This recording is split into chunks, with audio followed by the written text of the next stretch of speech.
I thought my graduation would be the one day my family finally chose me. But their empty seats said everything. I walked into their house still wearing my gown and found a party that was never meant for me. Then I discovered they didn't just forget they covered their tracks.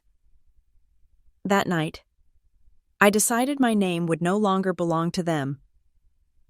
The fluorescent lights of the corporate services firm in Briar Glen always hummed with a specific, headache-inducing frequency around 4 in the afternoon. It was the sound of my life stalling out. I sat at my desk, the gray laminate peeling slightly at the corner, and stared at the spreadsheet that had blurred into a kaleidoscope of meaningless numbers. My eyes burned. My lower back throbbed a dull, rhythmic complaint against the cheap, ergonomic chair. But for the first time in 4 years, the exhaustion didn't feel like a cage. It felt like a finish line. 32 years old. That was how old I was. Most of the people graduating with me at Weybridge College were 22, bright-eyed, and terrified of a job market I had already been trudging through for a decade. They were worrying about internships and gap years. I was worrying about how to balance my student loan payments with the rent on my one-bedroom apartment while trying to keep my beaten-up Honda Civic running for another 6 months. I saved the spreadsheet, shut down the computer, and sat there for a moment in the sudden silence of the powering down hard drive. I had done it. The final paper was graded. The credits were tallied. I was done. My supervisor, a woman named Karen who communicated mostly in heavy sighs and sticky notes, walked past my cubicle. She paused, leaning against the partition with a coffee mug that said, "Don't ask," in chipped lettering. "You taking off early on Friday?" she asked. Her tone wasn't accusatory, just tired. "Yes," I said, keeping my voice steady. "It is my graduation." "Right. The degree." "Good for you." "Lydia." She pushed off the wall and kept walking. That was it. No cake, no card, no balloons. Just a nod of acknowledgement that I had completed a monumental task while working 45 hours a week. I didn't mind. I wasn't doing this for Karen. I wasn't even really doing it for the promotion promised in the employee handbook, though the raise would be life-changing. I was doing it because I needed one thing in my life that was undeniably mine. I drove home that evening through the tangled traffic of Briar Glen. The sky a bruised purple over the strip malls and gas stations. My apartment was quiet. It was always quiet.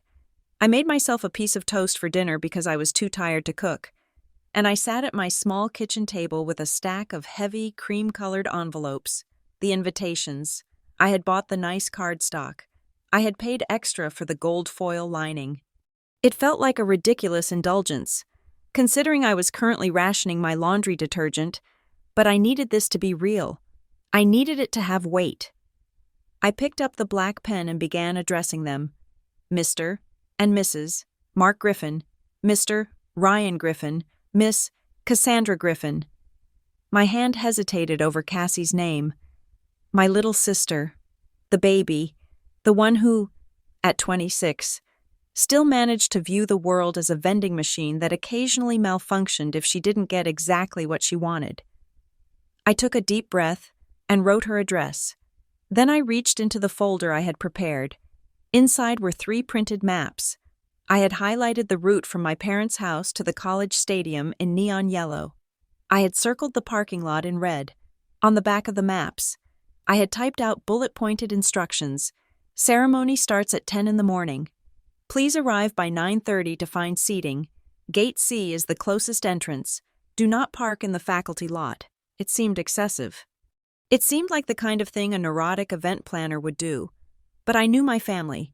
I knew that if there was a 1% chance of confusion, they would expand it until it consumed the entire day. They would get lost. They would claim the GPS sent them to a cornfield.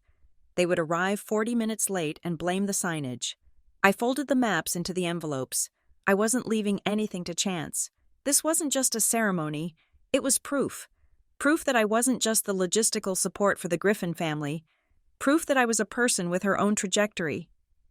I walked to the mailbox on the corner, the metal clanking shut as I dropped them inside. I stood there for a moment, feeling the cool night air on my face. "Please," I whispered to the empty street, Just show up. Just this once. The week before the ceremony was a blur of final administrative hoops and the low-level anxiety that lived permanently in my chest. I went to the bookstore to pick up my cap and gown. The clerk, a bored student with purple hair, tossed the plastic-wrapped package onto the counter. "That will be $60, she said. I swiped my card, wincing internally. I had told myself I didn't need to walk. I could just have the diploma mailed to me. It would be cheaper. It would be easier.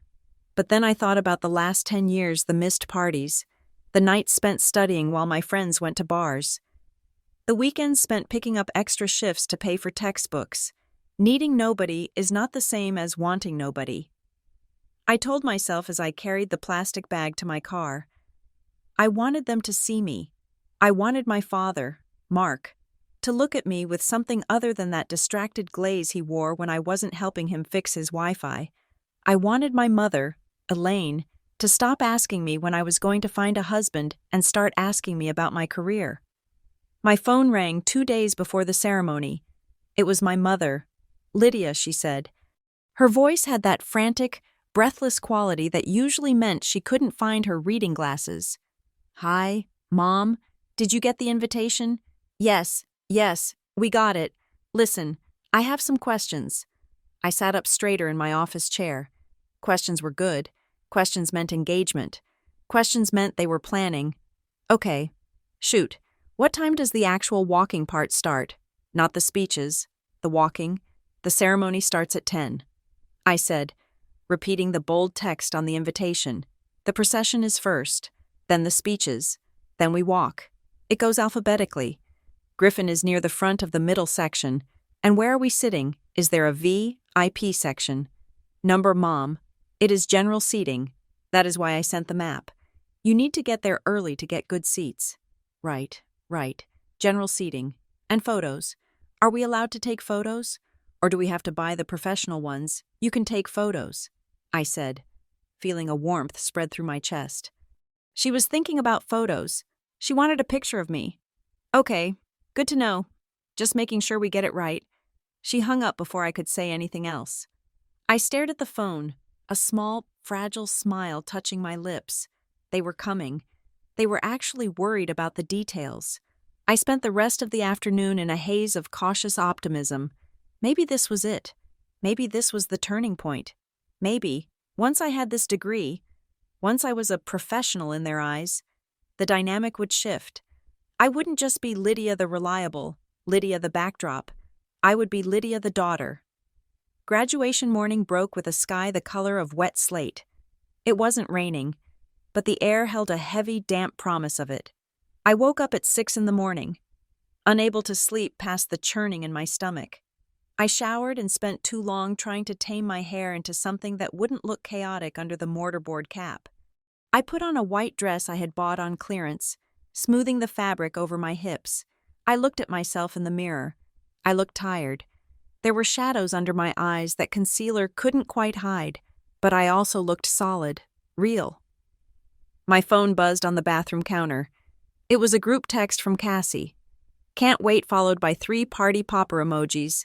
I smiled, picking up the phone to reply, but before my thumbs could hit the screen, a second message popped up from her. "Wait, what day is it again?" My stomach tightened. A cold little knot formed right below my ribcage. It was a joke. It had to be a joke. That was Cassie's humor, flighty, scattered, playing the ditz because it made people laugh and forgive her for everything. "It is today. Cassie," I typed back. 10 o'clock. "Don't be late." I waited for a reply. 3 dots danced on the screen, then vanished. No confirmation. No. Just kidding. Just silence. I swallowed the lump in my throat and grabbed my keys. I was not going to let her scatterbrained energy derail me. I had a schedule. The drive to Weybridge College took 20 minutes. The campus was already buzzing with activity. Families were clustering in the parking lots, adjusting ties, pinning corsages, holding bouquets of flowers wrapped in crinkly plastic. I parked my Civic in the student lot, far away from the stadium entrance, and walked toward the gathering crowd alone. I saw a girl about my age hugging an older woman who was weeping openly, I saw a father adjusting his son's gown, patting him on the shoulder with a heavy, proud hand. I looked away, focusing on the pavement. I found the check-in tent, got my name card, and found my seat in the rows of folding chairs arranged on the football field. I was surrounded by strangers. To my left, a guy was nervously tapping his foot. To my right, a girl was FaceTiming her grandmother. I checked my phone. 9:15. No messages. I opened the family group chat. "I am here," I typed. "Parking is filling up fast. Make sure you head to Gate C." Nothing. 9:30. The stadium seats were filling up. The hum of the crowd was getting louder. A roar of anticipation. I scanned the bleachers, shielding my eyes against the gray glare of the sky. I looked for my father's bald spot. I looked for my mother's bright red coat. I looked for Ryan's height. My phone buzzed. I grabbed it so fast I almost dropped it. It was Ryan. "Client emergency?" The text read, "Disaster at the site. Boss needs me to cover. So sorry, Lid. Send pics." I stared at the screen. Ryan worked in sales. What kind of client emergency happened at 9:30 on a Saturday morning that required his immediate presence? I felt a crack in the foundation of my hope. But I still had my parents. I still had Cassie. 9:45. The band began to tune their instruments, a chaotic discord that slowly resolved into a B-flat. My phone buzzed again. Cassie. "Locked out of my car," she wrote. Waiting for AAA. This is the literal worst." I closed my eyes. I could see her. I could see her standing in her driveway, probably holding an iced coffee, looking dramatically helpless. But Cassie had a spare key. Mom had a spare key to Cassie's car. Dad had a spare key. They all lived within 10 minutes of each other. "Call Mom," I typed, my fingers trembling slightly. "She has a key." Mom and Dad already left. Cassie replied, "Don't worry about me. Go graduate." The knot in my stomach was no longer a knot. It was a black hole. 10 o'clock. The pomp and circumstance march began. The heavy brass notes rolled over the field. We all stood up. The procession started. I checked my phone one last time. A text from Mark. "We're on our way. No location. No, we are parking. No, see you soon. Just, we're on our way." I put the phone in my pocket. I marched. I sat. I listened to the dean of students talk about the future, about resilience, about the power of education to transform lives. The words washed over me like gray water. I wasn't listening. I was watching the entrance to the stadium, watching the latecomers scramble up the stairs, looking for two familiar faces. They never came. The reading of the names began. It went fast. They were trying to get through 600 students before the rain started. Adams, Baker, Carter, Davis. I watched the students walk across the stage. I watched them point to their families in the stands. I heard the air horns, the cheers, the screams of names. Every time a name was called, a pocket of the stadium erupted with love. My turn was coming. I smoothed my gown. My hands were ice cold. "Griffin, Lydia." The announcer's voice boomed over the loudspeakers. I stood up. I walked to the stairs. I handed my card to the marshal. "Lydia Griffin," the announcer said again. I walked out onto the stage. The lights were bright. I looked out into the sea of faces, a blurry mosaic of strangers. I paused for a fraction of a second, scanning the section I had highlighted on the map. Section 104. Rows G through K. I saw a family eating popcorn. I saw a man looking at his watch. I saw empty metal bleachers. There was a polite ripple of applause, the kind strangers give to keep the rhythm going. The click of cameras sounded like insects, but no one was screaming my name. No one was standing up. No one was waving. I was entirely, completely alone. I shook the dean's hand. He smiled at me, a practiced, plastic smile. "Congratulations," he said. "Thank you," I whispered. I took the diploma cover. I walked to the other side of the stage. I descended the stairs. It was done. I went back to my seat, but I didn't sit down. I couldn't. The air in the stadium felt too thin. I grabbed my purse and walked toward the exit, ignoring the marshal who tried to gesture me back to my row. I walked out of the stadium, past the concession stands, past the balloon vendors. I walked all the way to my car in the distant student lot. I got inside and locked the doors. The silence of the car was deafening. I pulled my phone out. There was a voicemail icon. I pressed play. It was Elaine. The background noise on the recording was loud music. Voices, laughter, sweetheart. Her voice chirped, sounding calm. Unbothered. We must have mixed up the dates. I could have sworn you said next weekend. Anyway, don't worry. We'll celebrate later. Love you. The message ended. Mixed up the dates. I looked at the invitation I had saved on my phone. The date was printed in bold, inch-high letters. I had sent a calendar invite. I had sent a map. I had texted them yesterday. They hadn't mixed up the dates. You don't mix up a date when someone sends you a map and instructions 24 hours prior. I sat there for a long time. The rain finally started. Big fat drops splattering against the windshield. I should have gone home. I should have gone back to my empty apartment, taken off the gown, and ordered a pizza. I should have cried, but I didn't cry. I felt a strange, vibrating tension in my limbs. It wasn't anger, it was curiosity.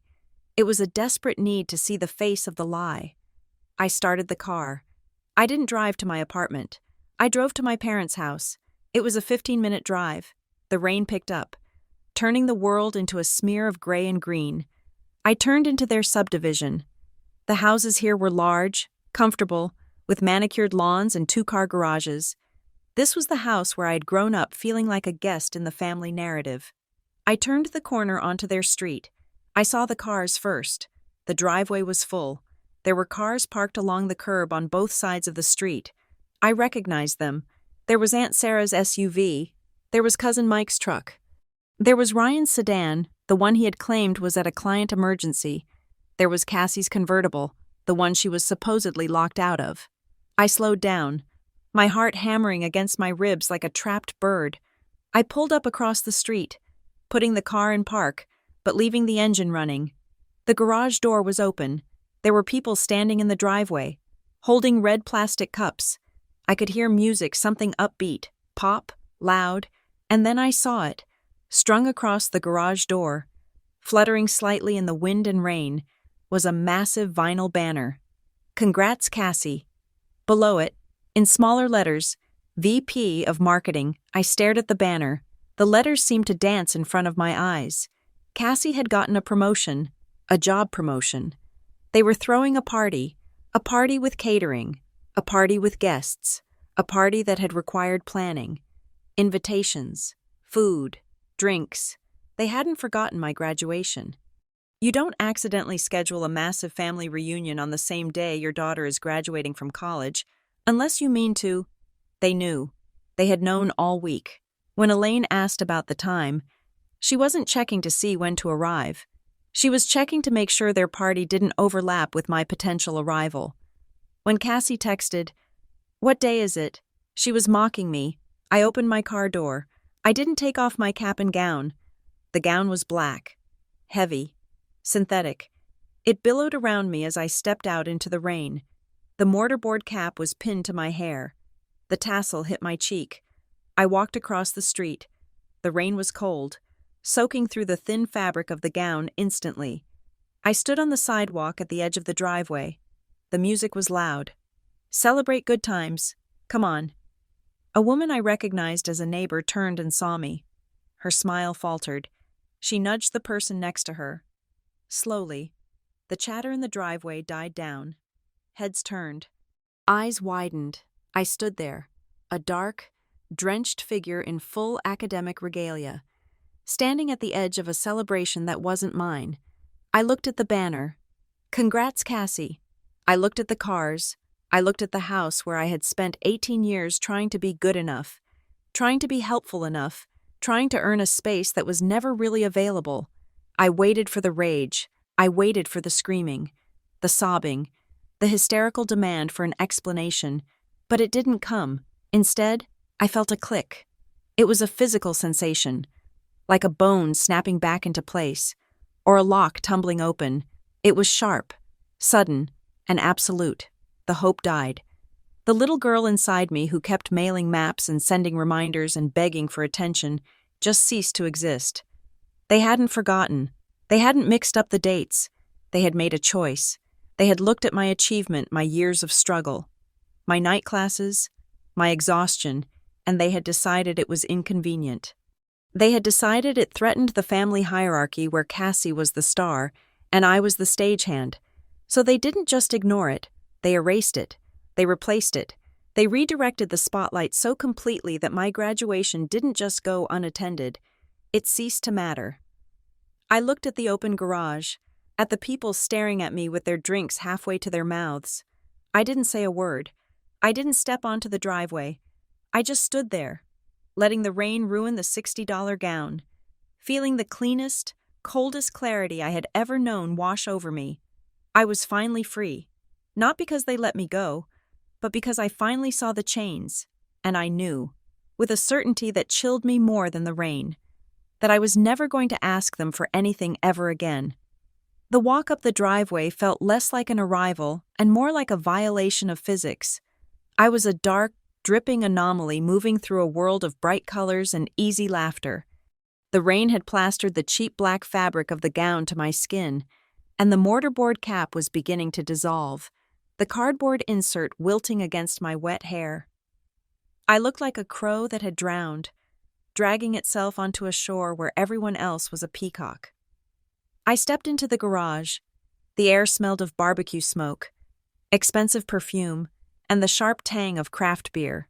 It was a smell I associated with safety, with weekends, with belonging, but today, it smelled like a lie. The chatter was a wall of sound, but as I moved deeper into the space, the noise began to ripple and break. People turned, smiles faltered. A cousin holding a plate of deviled eggs froze mid-bite. I didn't look at them. I looked straight ahead, toward the center of the gathering where my mother, Elaine, was holding a wine glass and gesturing expansively to a circle of neighbors. She hadn't seen me yet.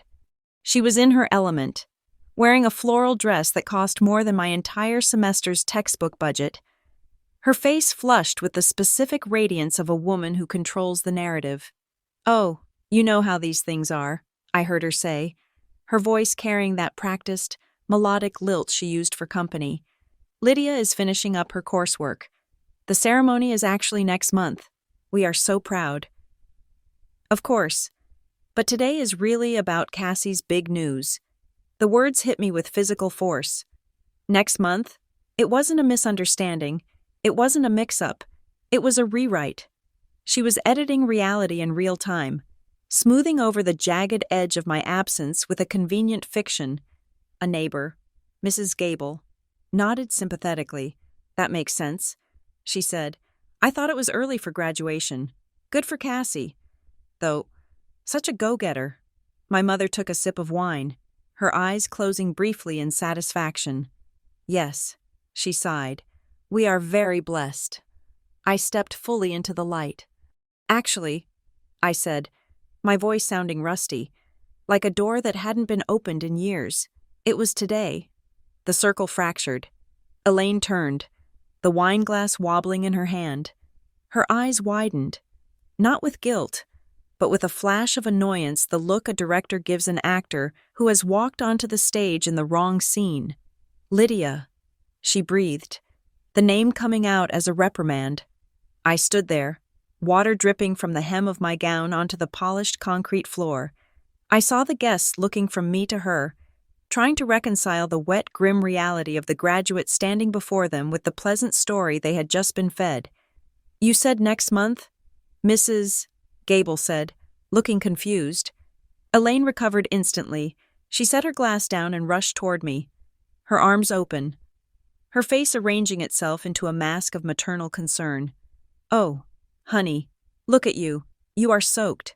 She stopped 3 feet away, not actually touching me, careful not to get the rainwater on her silk. "We were just saying how confused we were about the dates. I could have sworn you told us June. I sent you a map. I said, I sent you parking instructions. I texted you this morning." Elaine laughed, a brittle, high-pitched sound. You know how I am with texts, sweetheart. Technology and I just don't get along. But look, you are here now. She gestured vaguely at me, as if my presence explained everything. I looked past her. I saw Cassie. My sister was standing near the cooler, clutching a seltzer. She was wearing a white jumpsuit that looked tailored, her hair blown out in perfect, golden waves. She looked expensive. She looked cherished. When our eyes met, she didn't wave. She froze. For a second, I saw genuine panic in her face, a deer-in-headlights terror that suggested she knew exactly what had happened. But then, the training kicked in. The Griffin family training. She forced a smile. It was a terrible smile, tight and trembling, stretching the skin over her cheekbones until it looked painful. She walked toward me, but her steps were hesitant. Lid, she chirped. "Oh my God, I told them your date. I swear I did." She stopped next to Elaine, creating a united front. She wouldn't look me in the eye. She looked at my shoulder. She looked at my wet shoes. She looked anywhere but at the evidence of what she had done. "You texted me asking what day it was," I said quietly. Cassie's laugh was even more brittle than our mother's. "I was joking. You know me. I am such a scatterbrain. I don't know. I thought maybe you'd come here after, to surprise us. To surprise you at your own party," I asked. The logic was dissolving. The guests were beginning to shuffle their feet, sensing the rot beneath the floorboards. Before Cassie could answer, I felt a hand on my elbow. It wasn't a gentle touch. It was a grip. I turned to see my father. Mark. He wasn't smiling. He was wearing his hosting face, the jovial, broad-shouldered patriarch, but his eyes were hard little stones. He steered me away from the center of the garage, toward the side door that led to the kitchen, moving me with the efficiency of a bouncer handling a drunk. "Not now," he hissed, his voice low and vibrating with anger. "Not now," I repeated, stumbling slightly as he pushed me forward. He cornered me against the wall of gardening tools. He looked at my gown with disdain, as if I were wearing a costume to a funeral. "You can't ruin your sister's day." "Lydia," he said, "look at this. We have 50 people here. This is a big moment for her." I stared at him. The water from my hair was dripping down my neck, cold and uncomfortable. "I graduated college today. Dad, I walked across a stage.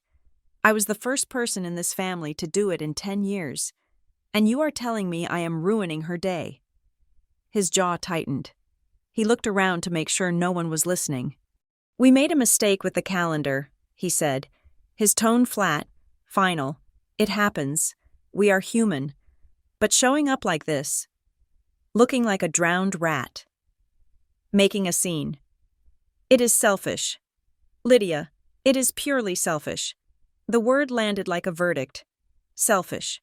For 32 years, I had been the one who fixed the printer. I was the one who drove Grandma to her appointments. I was the one who stayed home on Friday nights to help with taxes. I was the one who made myself small so there would be more room for Cassie's big emotions and Ryan's big mistakes. And now, standing in my own graduation gown, I was the selfish one. "Go inside," Mark commanded. "Dry off. Take that thing off. And come out and say hello to your aunt. And for God's sake, smile." He released my arm and turned back to the party, his face instantly transforming back into the genial host. "Hey folks. Just a little mix-up. Let's get that music back up." I stood by the rakes and shovels for a long moment. My arm throbbed where he had grabbed me. I walked into the house. The kitchen was cool and empty, a sanctuary of granite countertops and stainless steel. The catering spread was laid out on the island platters of sliders, skewers of caprese salad, a tower of cupcakes. It was lavish. It was expensive. I leaned against the sink, my hands shaking. I needed water. My throat felt like it was filled with sand. I grabbed a glass from the cabinet and filled it from the tap. As I drank, I heard the front door open. "Wow, you actually did it." I turned. Ryan was standing in the hallway entrance. He looked disheveled. His tie loosened, his suit jacket slung over his shoulder. He smelled of cigarettes and something minty used to cover the cigarettes. He looked at me, taking in the gown, the cap I was holding in my hand. "I didn't think you'd go through with it," he said. He didn't sound proud. He sounded surprised. But it wasn't the surprise of someone who underestimated my ability. It was the surprise of a prison guard finding an empty cell. It was the shock that I had escaped the role they had assigned me. I graduated. Ryan, yeah, I see that, he chuckled, shaking his head. Intense look. Lid. Very dramatic. Where was the client emergency, I asked. He blinked, his eyes sliding away from mine. Oh, that, yeah, nightmare. Total nightmare. Pipe burst at the site. Had to go supervise the cleanup. You are wearing your dress shoes, I said, looking at his pristine leather Oxfords. You went to a construction site with a burst pipe in those. He shifted his weight, his grin tightening. Why are you interrogating me, Jesus? Lydia, can't you just take a win? You got the paper. Congrats. Now, are you going to eat a burger, or are you going to stand here and sulk? He didn't wait for an answer. He walked past me to the fridge, grabbed a beer, and headed out to the garage to join the party. I was alone again. I put the glass down. I didn't want to go back out there. I didn't want to take off the gown. If I took it off, it would mean the day was over. It would mean accepting that the only celebration I was going to get was a scolding in the garage. I heard voices coming from the sunroom adjacent to the kitchen. It was Aunt Linda and Uncle Jerry, my mother's older sister and her husband. They were the wealthy relatives, the ones who wintered in Florida and spoke about the stock market as if it were a pet they were training. I froze. I shouldn't eavesdrop, but my feet wouldn't move. Always thought Mark was handling it well. Linda was saying. Her voice was low, confidential. But with the market the way it is, you have to wonder. Well, it is a lot of pressure, Jerry replied. Managing a fund like that for the kids. June left a tidy sum. Tidy Linda scoffed. It was significant. Jerry, she sold that land in '98. That wasn't pocket change. And you know June, she was obsessed with fairness. She wanted the girls to have a safety net. I stopped breathing. June, my grandmother, she had died 4 years ago. I knew she had left some money. My parents had told us it was a small token, enough to maybe help with a down payment on a car one day if we were responsible. They said they were managing it until we were mature enough. I had never asked questions. I trusted them. I assumed small token meant a few $1,000s. But Linda had said significant. She had said land. I heard footsteps approaching the kitchen. I quickly turned on the faucet and pretended to be washing my glass. Linda walked in, holding an empty dip bowl. She jumped when she saw me. Oh, Lydia, you gave me a fright. Hi, Aunt Linda. She looked me up and down, her eyes lingering on the wet gown. Your mother said you got confused about the dates. Shame. But hey, at least you are done, right? No more books. Right. I said, no more books. I walked past her, out of the kitchen, down the hall, and out the front door. I didn't say goodbye. I didn't tell anyone I was leaving. I just walked to my car, got in, and drove away. The silence in my apartment was different that night. Usually, it felt lonely. Tonight, it felt like a bunker. I stripped off the gown and threw it on the floor. I didn't hang it up. I showered, scrubbing my skin until it was pink, trying to wash off the feeling of Mark's hand on my arm and the sound of Elaine's lie. I put on sweatpants and a t-shirt. I made tea. And then I went to the closet in the hallway, on the top shelf. Buried under spare blankets and old sweaters was a plastic accordion folder. I had moved it from apartment to apartment for years, never really opening it. It was labeled Family Documents. I took it to the living room and sat on the floor. I opened the flap. Inside were birth certificates, old report cards, a few savings bonds my grandfather had bought me when I was a baby, and at the very back, tucked into a blue envelope, was a letter. I recognized the handwriting immediately. It was spiky, aggressive cursive. Grandmother June. She had given it to me the Christmas before she died. She had pressed it into my hand when my parents were in the other room getting coffee. Read this when you are ready to be a grown-up, she had whispered. Not before. I hadn't felt like a grown-up when she died. I had been too busy grieving, too busy trying to keep the peace between Cassie and Mom. I had put the letter away. I opened the blue envelope, The letter was dated November 2021. My dearest Lydia, if you are reading this, I am gone, and you are likely looking for answers. You were always the seeker in the family. The others are happy to be told what the world is, but you always wanted to know how it worked. I am leaving you something. Not just love, but means. The means to walk away if you ever need to. I have set up a trust. Your father and mother will tell you they can handle it. They will tell you it is complicated. Do not listen. Money is not just currency. Lydia, in this family, money is permission. If they hold it, they hold you. Protect your name and your future. Don't let them make you a permanent child. Love. Grandma June. I read the letter 3 times. In this family, money is permission.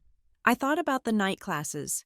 I thought about the student loans I was drowning in $40,000 of debt that I was paying off by eating ramen and keeping my thermostat at 62 degrees. If June had left me money specifically for me, why was I taking out loans? Why was I working overtime? Why had Mark told me there was no money for college?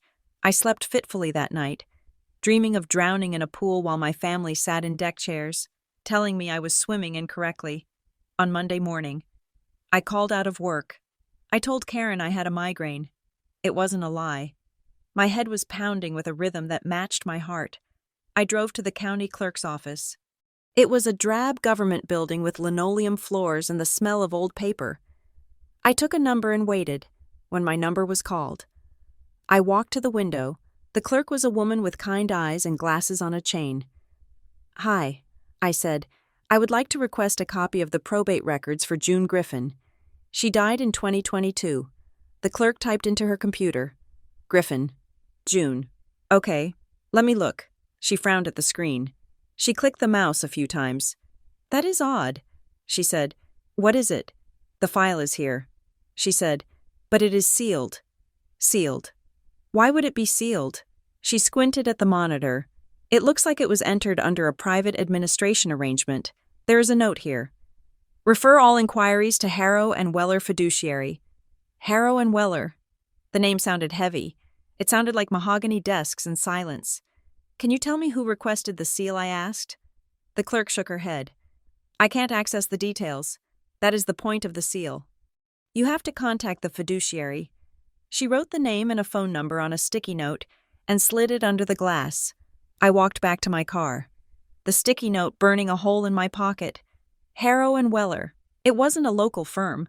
It sounded like something out of a city across the state. I sat in the driver's seat and stared at the steering wheel. My parents had told me June's will was simple. She left everything to us to manage for you girls, Mark had said. Simple. No fuss. Sealing a file wasn't simple. It was deliberate.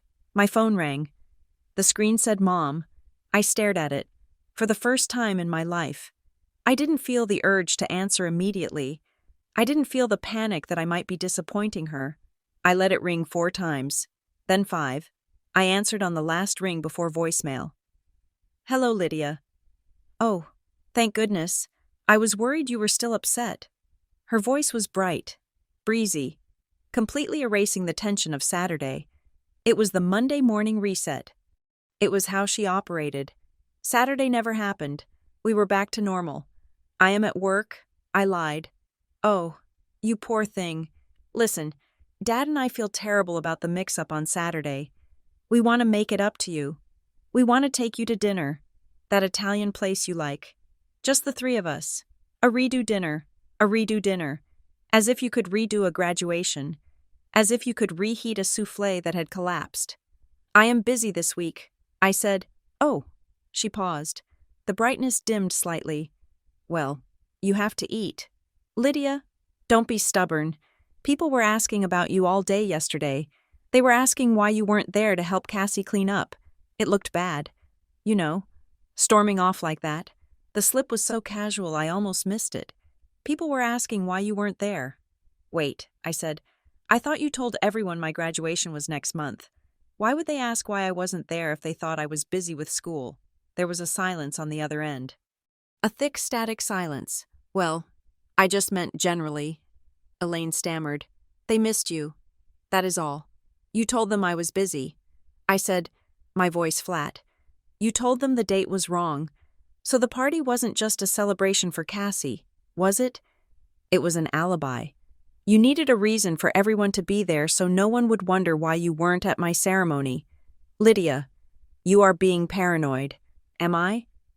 Or are you just sloppy Lydia Griffin? Do not speak to your mother that way. We have done everything for you. Everything, and this is how you repay us. By acting like a victim because of a calendar error, I didn't yell back. I didn't cry. I felt that cold clarity returning, settling in my chest like ice. I have to go. Mom, I have a meeting. I hung up. I didn't have a meeting. I had a mission. I opened Instagram. I hadn't posted anything about the graduation. I hadn't posted anything in weeks. I clicked on my stories. I had posted a picture of my morning coffee 3 days ago. I looked at the view list. Top of the list. Cassie G_official. Second Mark Griffin Sr. Third Elaine G_home. They never looked at my stories. Usually, my views were just my 3 friends from college and a bot account, but now, they were all there. I posted a blank black screen. No caption, no music, just black. 2 minutes later, I checked the views. Cassie G_official. 1 minute ago. Elaine G_home. 1 minute ago. They were watching. They were refreshing their feeds, waiting to see if I was going to explode. They were monitoring my mood, gauging the threat level. They weren't worried about me. They were worried about what I might say. They were scared. Good. I put the phone down. I walked to my small desk in the corner of the living room. I swept the stack of bills to the side. I opened my laptop. I wasn't going to scream. I wasn't going to post a rant on Facebook. I wasn't going to give them the satisfaction of calling me unstable or dramatic. I was going to do what I did best. I was going to study. I opened a new document. I typed the heading Timeline of Events. I started typing. 2022 Grandma June dies. 2022. Will is probated but sealed. 2023. Mark claims money is tight. 2024. Cassie buys a new car. 2025 tuition payment made by unknown source check bank records. 2026. The graduation lie. I typed until my fingers hurt. I listed every inconsistency, every strange comment, every time money was mentioned and then hushed up. I was done explaining myself to people who benefited from misunderstanding me. I was done asking for permission to exist. I picked up the sticky note with the number for Harrow and Weller. I wasn't going to call them yet. I wasn't ready. I needed more ammunition. I needed to know exactly what was in that trust, and I needed to know why my parents were so terrified of me finding out. I looked at the black screen on my phone, still glowing on the table. Let them watch, I whispered. Let them watch the dark. Because they have no idea what is coming out of it. The law office of Mara Klein was tucked between a dry cleaner and a failing vape shop in a strip mall on the south side of Briar Glen. It did not look like the kind of place where grand family conspiracies were unraveled. It looked like the kind of place where people went to argue about property lines and minor traffic violations. The carpet was a sensible, industrial gray, and the waiting room smelled faintly of lemon polish and stale coffee. I sat in a chair that was slightly too low. Clutching my folder, I had chosen Mara Klein because her reviews online used words like blunt, thorough, and unimpressed. I did not want sympathy. I did not want a lawyer who would hold my hand and tell me families are complicated. I wanted someone who would look at a set of facts and tell me if I was crazy. A door opened, and a woman in her 50s stepped out. She had short, steel gray hair cut in a sharp bob and was wearing a blazer that looked like it had seen courtrooms in 3 different decades. Lydia Griffin, she asked. Her voice was raspy, like dry leaves skittering on pavement. I stood up. Yes, come on back. Her office was small, dominated by a desk stacked high with manila folders. There were no pictures of children or dogs, just books, paper, and a window that looked out onto the dumpster behind the building. Sit, she said. You said on the phone you have a probate question involving a sealed file. I nodded. I sat down and placed the blue envelope on her desk. My grandmother, June Griffin, died 4 years ago. I said, I was told there was no significant inheritance. I was told everything went to my parents to manage for the family. But I found this letter, and when I tried to get the records, I was told they were sealed under a private administration arrangement with a firm called Harrow and Weller. Mara picked up the letter. She didn't open it immediately. She looked at the handwriting on the envelope. Then she put on a pair of reading glasses and slid the letter out. She read in silence. The only sound in the room was the hum of the air conditioner and the distant thrum of traffic. I watched her eyes move back and forth. I tried to read her expression, but it was a wall. Finally, she set the letter down and took off her glasses. She looked at me for a long moment. "You are the responsible one, aren't you?" she asked. The question threw me. "Excuse me. In the family dynamic," she said, leaning back in her chair, "you are the one who pays the bills on time. You are the one who remembers birthdays. You are the one who drives people to the airport." "Yes," I said slowly, "I suppose I am. And there is a sibling, or siblings, a brother and a sister, and they are less responsible. Maybe a bit chaotic. The kind who need help." I nodded. That was the understatement of the century. Mara sighed. She tapped a pen against the desk. "Sealed estate arrangements are not inherently illegal. Lydia, wealthy people use them all the time to keep their business out of the public eye. Harrow and Weller is a boutique firm. They specialize in discretionary trusts. Expensive, very private." She leaned forward. "But secrecy combined with what you are describing, a family-controlled trusteeship, is a very common pattern. I have seen it a dozen times. It is a mechanism designed to keep the family unit intact by force." "By force?" I asked. "Financial force. Usually, the matriarch or patriarch leaves money. But if they just give the money to the kids might leave. They might move away. They might stop needing the parents. So, the parents or the controllers of the trust create a system. They use the money to subsidize the chaotic children, keeping them close and dependent. And they withhold the money from the responsible child to keep them striving, working, and serving the family structure." I felt a cold chill slide down my spine. It was exactly what I had felt at the graduation party, the banner for Cassie, the dismissal of my degree. "The responsible heir is the engine," Mara continued, her voice clinical. "You generate the stability, the others consume it. If you get independent, if you get wealthy enough to walk away, the whole ecosystem collapses. They lose their fixer. They lose their audience." She tapped the letter again. "Your grandmother knew this. Money is permission. She was trying to give you a ticket out. If the file is sealed, it is because someone does not want you to know you have a ticket." "So what do we do?" I asked. "We poke the bear," she said. "But before we do that, we need to know how deep the cave is. Have you ever checked your credit report?" "My credit report?" I frowned. "I check my score on my banking app. It is fine." 720. "Not the score," Mara said. "The full report. The history. If they have been moving money around, or if they needed to create a paper trail to justify certain assets. They might have used your name. It is easy to do when you have a child's social security number and they trust you." She wrote something on a legal pad and ripped the page off. "Go home. Request your full reports from all 3 bureaus. Look for anything that isn't yours, even if it is closed, even if it is paid off, especially if it is paid off." I did not go back to work. I went back to my apartment and sat at my kitchen table with my laptop. I requested the reports. It took 10 minutes of verifying my identity, identifying cars I had never owned, streets I had never lived on before the files downloaded. I opened the first one. It was mostly boring. My student loans, my car payment, a credit card with a $2,000 limit that I used for groceries. Then I saw it. Under the section labeled Closed Accounts, there were 2 entries I did not recognize. Briar Glen Limit Credit Union. Personal loan. Opened October 2021. Closed January 2022. Amount $15,000. Apex Auto Finance. Opened March 2022. Closed August 2022. Status: paid in full. I stared at the screen. The dates: October 2021. That was the semester I had to drop a class because I couldn't afford the tuition gap. I had asked Mark for a loan, and he had told me things were tight. He had told me they were barely scraping by.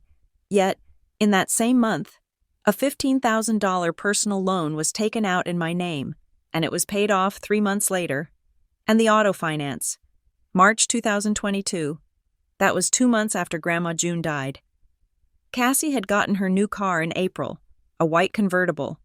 She had told me Dad got a great deal on a lease. I felt sick. It wasn't just that they had used my name, it was the efficiency of it. They had opened these accounts, used them, and closed them, like borrowing a key to a house, sleeping in the bed, and leaving before the owner got home. It was clean. It didn't ruin my credit. In fact, it probably helped it. But it was a violation. They had worn my identity like a coat because it was convenient. I picked up my phone. I didn't think. I just dialed. Elaine answered on the second ring. "Hello, I found the loans. Mom," I said. There was a pause. A silence so thick I could hear the static on the line. "What are you talking about?" "Lydia. The loan from the credit union in 21, the car loan in 22, they are on my credit report. I didn't take them out." Another pause. Then, the tone changed. It wasn't fear. It was offense. "Are you accusing your own mother of stealing?" Elaine asked. Her voice trembled with a practiced vibrato. "Is that what this is? First you ruin your sister's party, and now you are digging through old paperwork looking for crimes I am not digging." I said, my voice shaking despite my best efforts to keep it steady. "I am looking at facts. $15,000 was borrowed in my name when you told me you couldn't help with my tuition. Who signed the papers?" "Mom." "We were managing the family finances," she snapped. "It is complicated. Lydia, we needed to leverage certain ratings to move assets around for the trust. It was for everyone's benefit. We paid it back. Didn't we? Did it cost you a penny? No. You used my social security number without my permission. That is fraud." "Oh, stop it. You are sounding like a lawyer now. You are going to sue us after we fed you and clothed you and put a roof over your head for 18 years. She took a breath. And then came the pivot. The classic Griffin deflection. "Your sister has been so stressed since Saturday." "Lydia. She has been crying her eyes out. She thinks you hate her. And now you are calling me with this nonsense. Don't add to it. Don't you dare add to her stress right now. She is starting a new job. She needs support. Not this petty accounting." She hung up. I sat there, holding the phone. I wasn't surprised. I knew how this worked.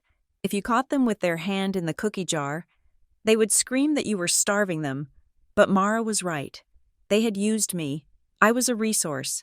I was a credit score to be harvested. 2 days later, I met Cassie for coffee. I hadn't asked to meet.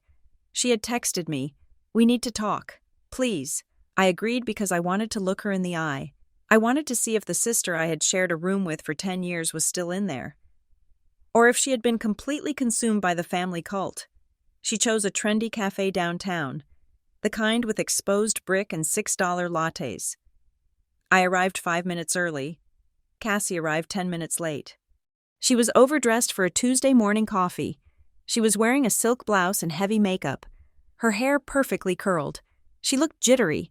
Her eyes darted around the shop as she sat down, as if she were afraid paparazzi were following her. "Hi," she said, breathless. "Hi, Cassie." She ordered a vanilla latte and didn't look at the barista. She stirred the drink for a long time before looking at me. "Mom says you are going crazy." She said, "Is that what she says?" "She says you are accusing them of stealing money." "Lyd, why are you doing this? We were finally all happy. I got the promotion. You graduated. Why do you have to pick everything apart?" I took a sip of my black coffee. It was bitter. "They used my name to buy your car." "Cassie." I said. She blinked. Her expression didn't change to shock. It flickered with recognition, then settled into defensiveness. "They didn't use your name. They co-signed. Or something. Dad handled it. He said it was better for the insurance rates. He didn't co-sign. The loan was in my name alone. I saw the report." "So what?" She snapped, her voice rising. "It is paid off. I love that car. Why do you care whose name was on a piece of paper 3 years ago? You always make everything about you. Lydia. The phrase hit me like a slap. You always make everything about you. It wasn't Cassie speaking. It was Mark. It was Elaine. It was a line she had heard over the dinner table 1,000 times. A line used to silence me whenever I expressed a need or a desire. I looked at her. I saw the fear behind the aggression. She was terrified. She was 26 years old, but she was still a child in a high chair, waiting for Mark to spoon-feed her reality. I am not making this about me. I said quietly, I am trying to understand why I was erased from my own graduation. Cassie's face crumpled slightly. She looked down at her latte. It wasn't supposed to be that day. She whispered. I froze. What, the party? She mumbled. It wasn't supposed to be that day. We were going to do it the week after, but Dad moved it up. Why, I asked. Why did he move it up? She shrugged. A jerky, nervous motion. He said if we waited, the momentum would be gone. He said you graduating would, I don't know. He was weird about it. Lydia, when you sent the invitation, he got really quiet. He said, She thinks she is leaving. She thinks she is leaving. The words hung in the air between us. He didn't just forget. He didn't just prioritize Cassie. He panicked. He saw my degree as a departure ticket, and he needed to remind me, immediately and brutally, that I was not important enough to leave. He needed to crush the momentum of my achievement before it could turn into escape velocity. Cassie looked up, her eyes wet. I didn't want to hurt you. Lyd, I just wanted them to be proud of me. You know how they are. If you aren't the center of attention, you don't exist. I looked at my sister. I felt a wave of pity, but it was distant, like looking at a bird trapped in a cage I had already unlocked for myself. I know. I said, I know exactly how they are. I stood up. Where are you going? She asked. Panic flaring in her eyes again. I have to go back to work. I said, Please don't be mad, she pleaded. Just drop it. Let's just go back to normal. Mom wants to do the dinner. We can pretend none of this happened. I looked at her, at the desperation to return to the status quo where she was the golden child and I was the fix-it girl. I can't do that. Cassie, I said. I walked out of the coffee shop. I didn't look back. I went back to Mara Klein's office the next day. She had drafted a letter to Harrow and Weller. It was on thick, bonded paper. It demanded a full accounting of the June Griffin Trust, citing my status as a potential beneficiary and referencing the sealed probate file number. We sent it via certified mail. 3 days later, the response came. It wasn't a thick envelope. It was a single sheet of paper, embossed with a logo that looked like a shield. Dear Ms. Klein, we are in receipt of your inquiry regarding the estate of June Griffin. Please be advised that the trust in question is a discretionary instrument subject to strict confidentiality clauses aimed at protecting family privacy. At this time, we are not authorized by the trustees to release any accounting or distribution schedules to parties who are not current primary beneficiaries. We trust this resolves the matter. Sincerely, Harrow and Weller Fiduciary Services. Mara threw the letter onto her desk. Polite vagueness. She said, The corporate stiff arm. They said I am not a current primary beneficiary. I noted. Exactly, she said, which implies there are secondary beneficiaries. Or contingent beneficiaries, which means you are likely named, but the trustees have total discretion on when or if you get paid. And who are the trustees? My parents. I said, Right, so they hold the purse strings. They can decide you don't get a dime until you are 50, or until you get married, or until you apologize for ruining a party. She tapped the letter. We need to escalate, but we need leverage. The credit report was a good start, but it is old news. We need something current. The leverage came from a direction I didn't expect. That Friday, I was called into the HR office at my job. I worked for a mid-sized logistics firm, the kind of place that was boring but stable. I had applied for a promotion to senior analyst months ago, a position that came with a $10,000 raise. The HR director, a woman named Susan who always smelled of vanilla lotion, smiled when I walked in. Sit down. Lydia, she said, Good news. The team wants to move forward with your promotion. I felt a spark of genuine joy. Finally, a win. Thank you. Susan, that is wonderful. There is just one small housekeeping thing, she said, opening a file on her computer. The background verification company flagged a minor discrepancy. It is probably nothing. A typo. What kind of discrepancy? She squinted at the screen. They are asking for confirmation of a prior name variation. It came up in a database check associated with some contract work. I frowned. I have never changed my name. I have always been Lydia Griffin. Susan nodded. That is what I thought. But the system is showing a Lydia Marie Griffin associated with a business license filed in 23 and a LG Consulting Tax ID. I felt the floor tilt. Lydia Marie. Marie was my mother's middle name. It wasn't mine. My middle name was Anne. 23, last year. What kind of business license? I asked. My voice barely a whisper. Susan scrolled. It looks like event planning consulting.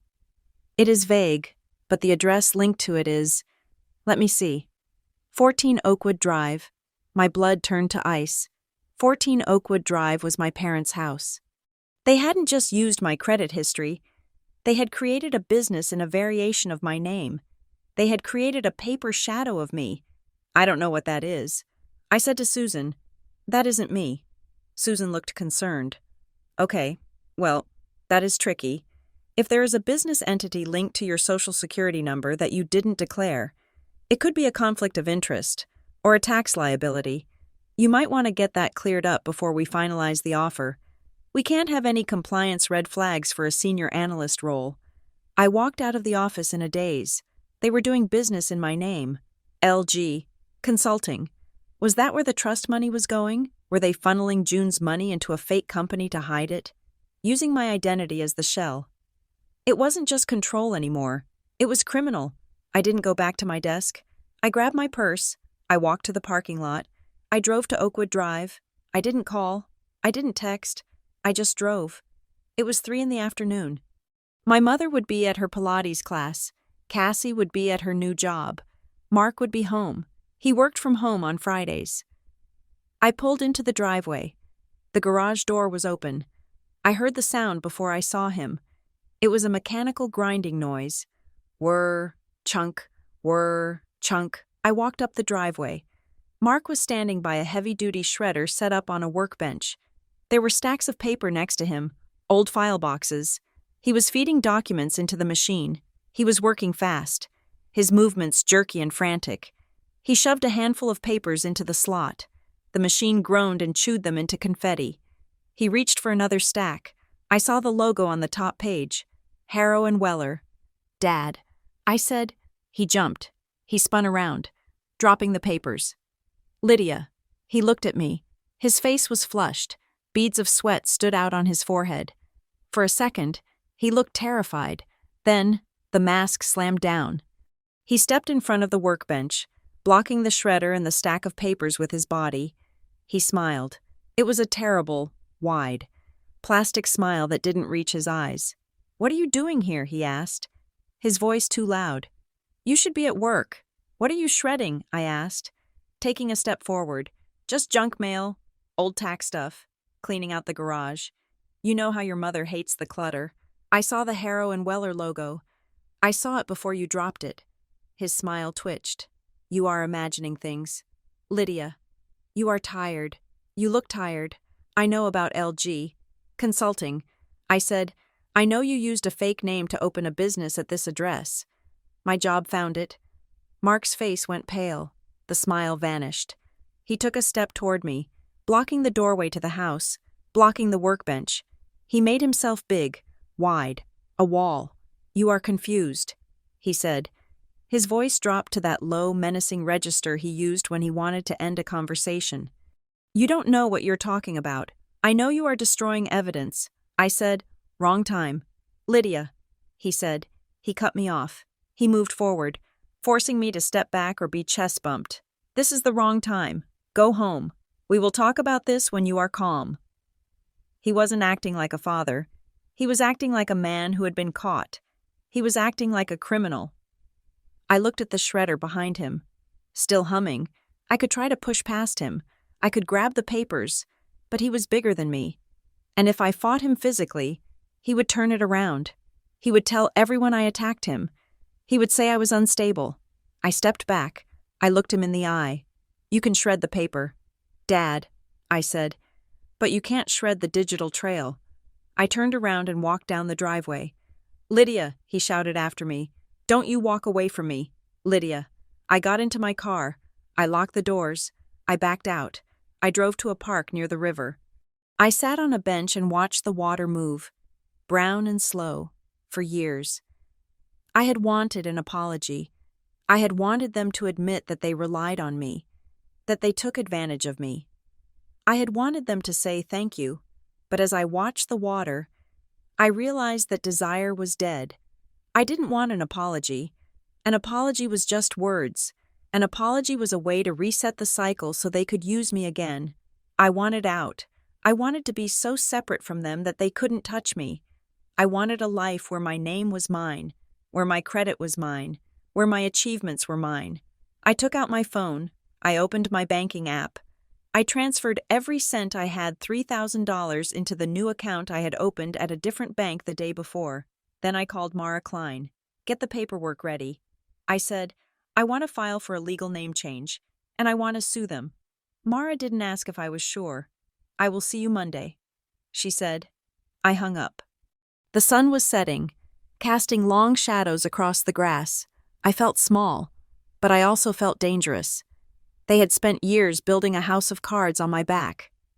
I was about to stand up, the Monday after the confrontation in the garage. The world looked the same, but the physics of it had changed. Gravity felt heavier in my apartment. The air felt thinner. I woke up with the sunrise, my heart already beating a fast, frantic rhythm against my ribs. Driven by a single, terrifying realization, they had keys. My parents had a spare key to my apartment. They had insisted on it when I moved in 3 years ago. "For emergencies," Mark had said, putting it on his keychain right next to the fob for his truck. "In case you lock yourself out. In case something happens." For 3 years, I had seen that key as a safety net. Now, lying in bed staring at the ceiling fan, I saw it as a breach. If Mark was willing to shred documents to hide his tracks, what would stop him from letting himself into my living room while I was at work to look for anything else I might have found? I got up. I didn't make coffee. I went straight to the closet. I pulled out the accordion folder, the one with June's letter, my birth certificate, my passport, and my social security card, the paper identities of Lydia Griffin. I dressed in the dark, pulling on jeans and a hoodie, feeling like a burglar in my own life. I put the documents in my backpack. Then I went through my desk drawers. I took my old tax returns. I took the hard drive I used for backups. I took the notebook where I had written the timeline of their lies. I drove to the bank, not the one my parents used. The one where the tellers knew Elaine by name and gave me lollipops until I was 20, but a large, impersonal national bank 3 towns over. I opened a new checking account. I sat in the cubicle with a young banker named David who asked me if I wanted to open a savings account too. "Yes," I said, "and I need to change my direct deposit immediately." I filled out the forms. I felt a strange thrill as I wrote the new account number. It was a sequence of digits my mother had never seen. It was money she couldn't monitor, couldn't guilt me about, couldn't borrow against. From there, I went to the post office. I rented the smallest box they had. "Here is your key," the clerk said, sliding a small brass key across the counter. I held it in my palm. It was cold and jagged. I put my birth certificate and passport inside the metal box. Number 402. I locked it. I checked it twice. For the first time in 32 years, my identity wasn't stored in a filing cabinet in Mark Griffin's study. It was mine. My next stop was the county clerk's office. I needed to understand the mechanism of the lock before I could pick it. The clerk I had spoken to previously wasn't there, but a younger man was manning the desk. I requested the metadata on June Griffin's file again. "I am not asking to see the sealed contents," I said, leaning against the counter. "I just need to know the notary who witnessed the last update to the will. That is public record, isn't it?" The metadata? The clerk sighed, tapped on his keyboard, and scrolled. Yeah, that part is public, he said. Looks like the last amendment was notarized in November of 2021. Notary's name is Evelyn Shore. Evelyn Shore. November 2021. That was 2 months before Grandma died. That was right around the time the mysterious loan appeared on my credit report. Is there an address for her? I asked. The clerk shook his head. She is inactive. Commission expired last year. But she was local. Briar Glen resident. I went back to my car and used my phone. A quick search pulled up an Evelyn Shore in Briar Glen. A landline number. A small house on the edge of town, near the old textile mill. I didn't call. I drove. Her house was a small, tidy bungalow with a porch cluttered with ceramic frogs and wind chimes. I walked up the steps, the wood creaking under my boots. I knocked. A minute passed. Then the door opened. A woman stood there, leaning on a cane. She was small, with white hair pulled back in a severe bun and eyes that were incredibly sharp behind thick glasses. She looked like a woman who had spent 40 years reading fine print. Evelyn Shore, I asked. She looked me up and down. No soliciting. She said, her voice raspy, I am not selling anything. I said, I am June Griffin's granddaughter. Lydia. The name hit her. Her eyes widened slightly, and her grip on the cane tightened. She didn't slam the door. She stared at me, searching my face, perhaps looking for the ghost of the woman she had known. June, she said softly, you have her chin. She stepped back. Come in. The living room smelled of lavender and old dust. She pointed to a floral armchair, and I sat. She sat opposite me, resting her cane against her knee. I remember you, she said. Well, I remember of you. June talked about you, the smart one, the quiet one. She updated her will 2 months before she died. I said, you notarized it. Evelyn nodded slowly. I did. It was a cold day. She came to my office alone. She was sick, then you could see it in her skin. That gray color, but she was sharp as a tack. She was upset. Upset about what? About the pressure. Evelyn said, she told me her son, your father, was pushing her to consolidate everything into a single-family trust. He kept telling her it was for tax purposes. He kept bringing her papers to sign. My stomach twisted. Mark? But June was stubborn. Evelyn continued. A smile touched her thin lips. She didn't trust middlemen. That was her exact phrase. I don't trust middlemen. Evelyn. They take a cut. So what did she do? I asked. She added a clause. Evelyn said, a specific instruction regarding the educational trust. She had set aside a block of funds, significant funds specifically for her grandchildren's education. But she was worried. She was worried that if the money went to your parents to distribute, it would get stuck. Get stuck. I repeated. She told me, Lydia is the only one who will actually finish. She was very specific about that. She said you were clawing your way through night school. She respected that.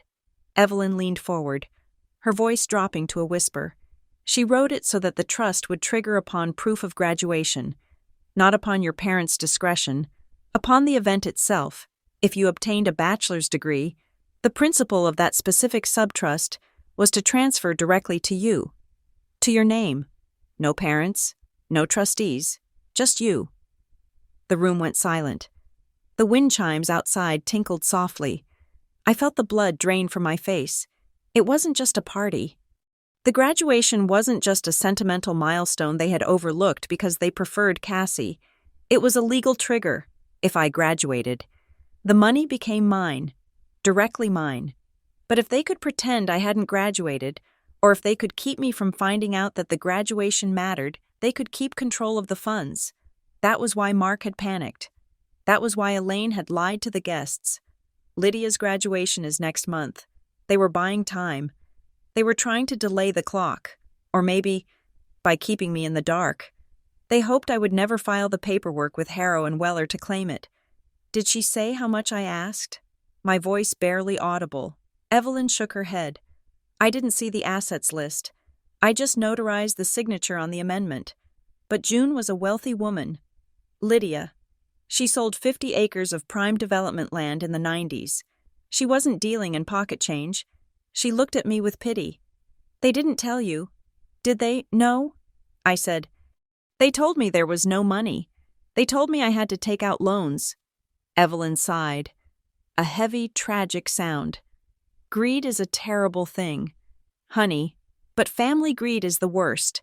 It convinces itself it is love. They tell themselves they are protecting the money for the family. So stealing it from you doesn't feel like theft. It feels like management. I stood up. My legs felt shaky. Thank you. Evelyn, she walked me to the door. Get a lawyer, she said. A mean one. I have one. I said. I sat in my car outside Evelyn's house and stared at the dashboard. The trust triggers upon proof of graduation. I needed to see the money. I needed proof that the trust was active, that it existed, that it was moving. I pulled out my phone and logged into my college student portal. I went to the financial aid tab. I went to the payment history. I had always just looked at the balance due. I paid what I could, and I assumed the loans covered the rest. I had never scrutinized the line items of the payments that had cleared. I scrolled back. Fall 2024, spring 2025. There it was. January 10th, 2025. Payment received $7,500. Source third-party/H. Disbursements. HW. Harrow and Weller. My parents hadn't paid that tuition. I hadn't paid it. The trust had paid it. But Mark had told me he paid it. I remembered the conversation. I had been short on rent, panicking about the tuition bill. Mark had come over, played the benevolent father, and said, "We will make it work. Lydia, I will move some things around. I will cover this semester. You just focus on your grades." He had taken credit for money that was already mine. He had used my own inheritance to buy my gratitude. He had made me feel indebted to him for a gift that June had left me. And if HW paid the school directly, that meant the trust was active. It meant my parents were directing payments. They were using the trust as their personal piggy bank to manage us. I took a screenshot. I emailed it to Mara Klein. I met Mara the next morning. I laid it all out. Evelyn Shore's testimony, the trigger clause, the tuition payment screenshot. Mara looked at the screenshot for a long time. "This changes the strategy," she said. Her voice was no longer raspy. It was sharp, dangerous. How before? We were fishing. Now, we have a harpoon. If June's will stipulated a direct transfer upon graduation, and they have concealed that from you while acting as trustees, that is a breach of fiduciary duty. It is actionable. It is civil fraud. She looked at me.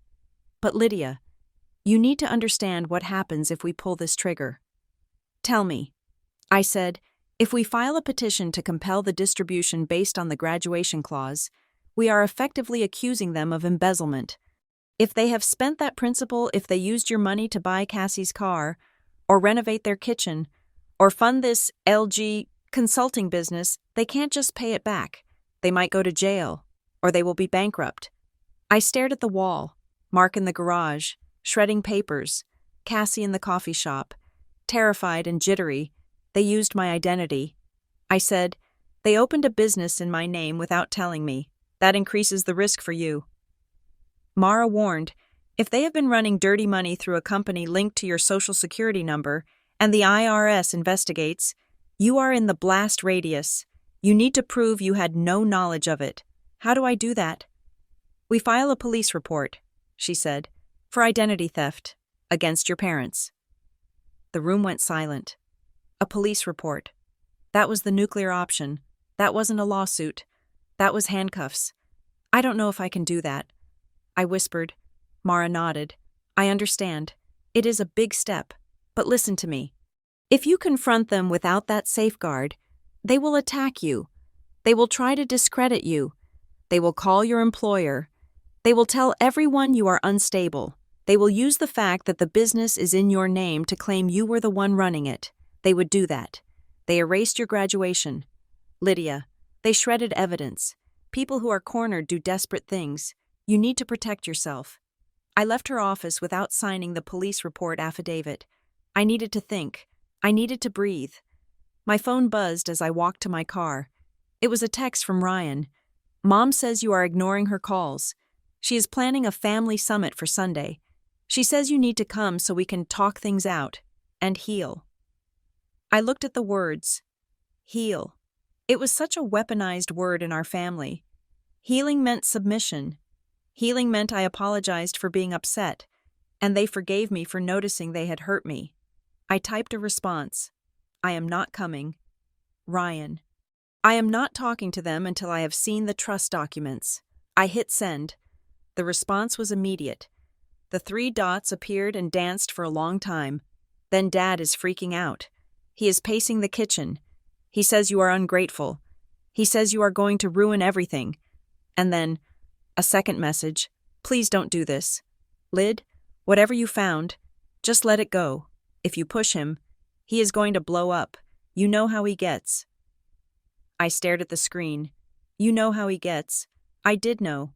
I knew the red face shouting. I knew the way he would throw things never at us, always near us. I knew the way he would systematically dismantle your confidence until you believed you were the one who was crazy. Ryan wasn't protecting me. He was protecting the status quo. He was afraid of the explosion, not the injustice. This text confirmed it. I wasn't imagining the stakes. They were terrified. I didn't reply. I blocked Ryan's number. It was the first time I had ever blocked a family member. It felt like cutting off a limb. Painful and phantom strange, but necessary to stop the infection. I went home. My apartment felt different now. It wasn't a sanctuary.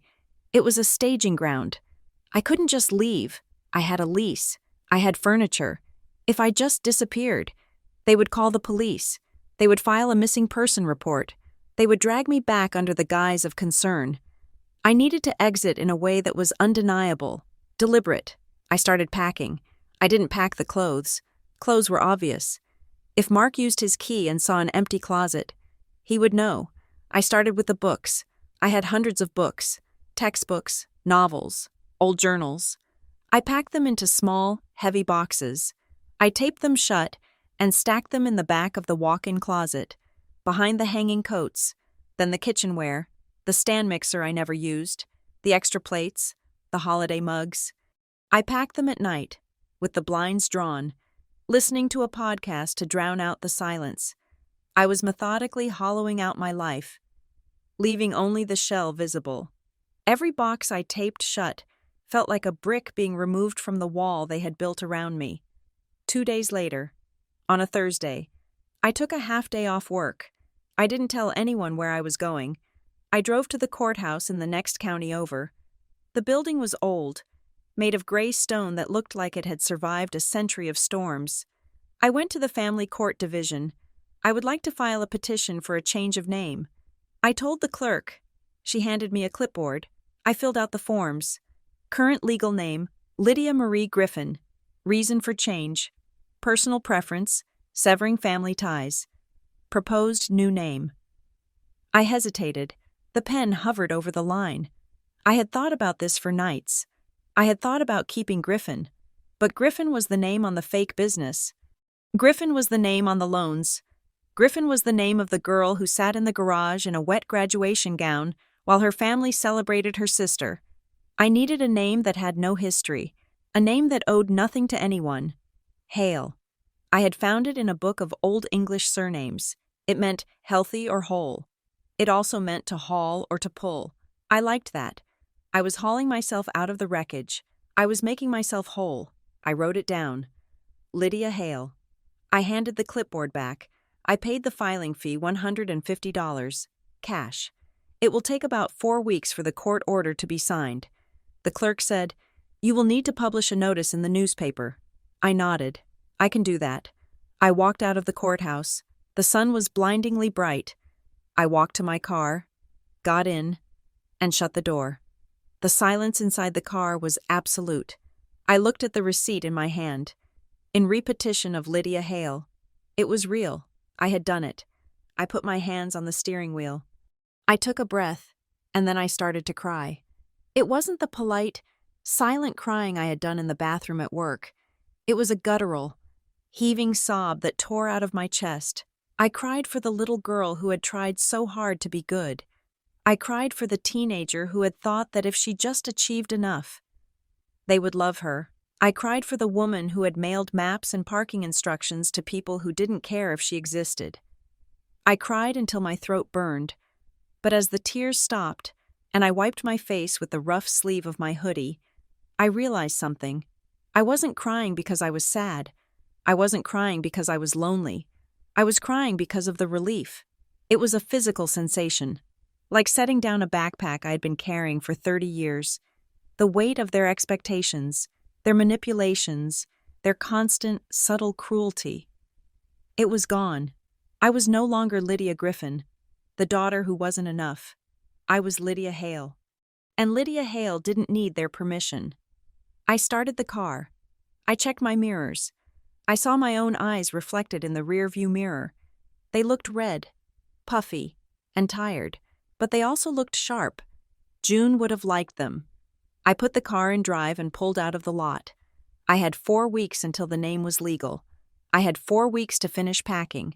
I had 4 weeks to prepare for the war that was coming when Mara served them with the lawsuit. But for the first time, I wasn't afraid of the war. I was the one bringing the ammunition. The transfer to Morro Bay was processed with the bureaucratic efficiency that my life in Briar Glen had always lacked. I sat in the office of the regional manager, a man named Mr. Henderson, who looked at spreadsheets with more affection than he looked at people, and I slid the paperwork across his desk. I am requesting a transfer to the coastal branch, I said. My voice was steady. It was the voice of Lydia Hale, not Lydia Griffin. Henderson looked over his glasses. Morro Bay. That is a smaller office, Lydia. It is mostly maritime logistics. It might be a step back in terms of volume. I am looking for stability. I said, I need a change of pace. He signed the paper, effective immediately. I walked out of that office and felt the first true breath of oxygen I had taken in weeks. Morro Bay was 200 miles south. It was a town of salt spray, gray shingles, and tourists who left when the summer ended. It was a place where no one knew who Mark and Elaine Griffin were. It was a place where no one knew I was the daughter who wasn't supposed to graduate. That night, I sat on the floor of my half-empty apartment and performed a digital amputation. I opened my phone. I went to the contact list. Mom, Dad, Cassie, Ryan, Aunt Linda. I didn't delete them. Deleting them felt like hiding. I wanted them to exist. But on the other side of a wall, I selected block caller for each one. I gave myself a timeline. 30 days. For 30 days. I would not hear Elaine's guilt-tripping voicemails about how I was breaking the family apart. I would not see Mark's texts oscillating between rage and fake concern. I would not see Cassie's Instagram stories of her perfect, curated life. I needed to hear my own thoughts. For 32 years, my internal monologue had been a chorus of their voices telling me what I owed them. I needed to know what I sounded like when the room was quiet. I pressed the final block on Ryan's number. The silence that followed was heavy. But it wasn't empty. It was waiting. The first counterattack arrived via the United States Postal Service 3 days later. It was a large, rigid envelope with the return address of Harrow and Weller Fiduciary Services. It was addressed to Ms. Lydia Griffin. I opened it in my kitchen, using a knife to slice through the heavy paper. Inside was a single letter, typed on the same cream-colored bonded paper as before. Dear Ms.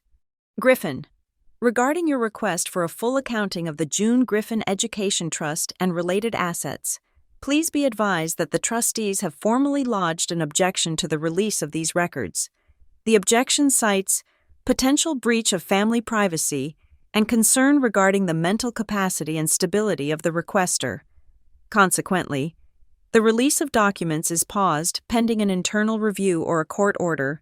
We will update you in 90 days. Sincerely, Harrow and Weller Legal Department. I stared at the words, mental capacity and stability. Mark. He wasn't just hiding the money. He was building a narrative. He was telling the lawyers and likely anyone else who would listen that I was unstable, that I was having a breakdown, that my request to see my own inheritance was a symptom of madness, not a legal right, It was a brilliant, cruel strategy. If I was crazy, then everything I said about the graduation, the loans, and the fake business could be dismissed as paranoia. I didn't cry. I didn't panic. I felt a cold, metallic anger harden in my gut. I drove to Mara Klein's office. I threw the letter on her desk. They are saying I am crazy. I said. Mara put on her glasses and read the letter. She read it twice. Then she smiled. It was a shark smile. They are desperate. She said, they are blocking the records. I said, they are buying time. 90 days. I can't wait 90 days. I will be in Morro Bay in 2 weeks. Mara leaned back in her chair. They made a mistake. Lydia. What mistake? They put it in writing, she said. By formally objecting, they have acknowledged that there is something to object to. They have acknowledged the existence of the trust and their role as trustees. And by citing your mental stability without a shred of medical evidence, they have opened themselves up to a defamation claim. She pulled a file from her drawer. We aren't waiting for their review, she said. We are filing a motion to compel, and we are attaching the evidence. She fanned out the documents on the desk. Exhibit A. The sworn affidavit of Evelyn Shore, confirming the graduation trigger clause. Exhibit B. The official transcript from Weybridge College, confirming the degree was conferred. Exhibit C. The tuition payment receipt showing funds coming from Harrow and Weller, proving the trust is active. Exhibit D. The credit report showing the loans taken out in your name. We are going to attach a cover letter. Mara said, we are going to tell Harrow and Weller that if they do not produce the accounting within 10 business days, we will file a civil suit naming the firm as co-conspirators in the fraud. Fiduciaries hate being sued. Lydia, they hate it more than they love their clients. And the mental stability thing I asked? Mara picked up a pen. I will handle that, she said. I will remind them that libel is expensive. The move was scheduled for Saturday, on Friday evening. I went back to the apartment on Elm Street for the final load. Most of my things were already in storage or in my car.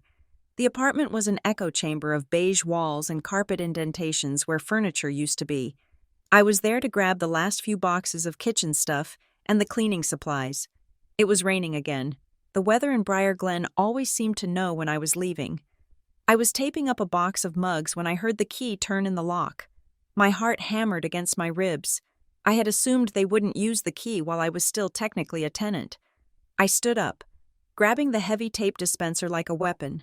The door swung open. It wasn't Mark. It was Cassie.